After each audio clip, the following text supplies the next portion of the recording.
హైదరాబాద్ ఆయుధాలు సిద్ధం చేసుకుంటుండగా భారత్ చూసింది. హింస, దాడులు, పాకిస్తాన్తో రహస్య ఒప్పందాల సమాచారం వచ్చేసింది. ఇప్పుడు పటేల్ తట్టుకోలేకపోయాడు. జనరల్ కరియప్ప, మేజర్ చౌదరి, సైన్యాన్ని సిద్ధం చెయ్యండి. ఇది ఆక్రమణ కాదు, ఇది విలీనం. సరిగ్గా సమయానికి ముందుగానే కదలిపోతాం.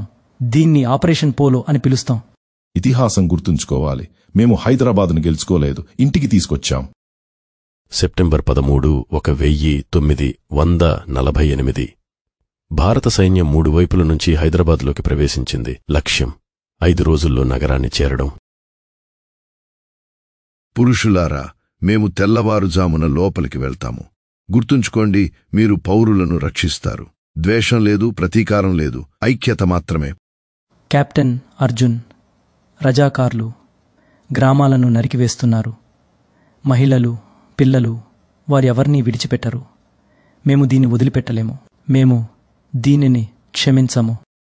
కాని మేము మా భుజాలపై త్రివర్ణ పతాకాన్ని మోస్తాము, ఆగ్రహ భారాన్ని కాదు.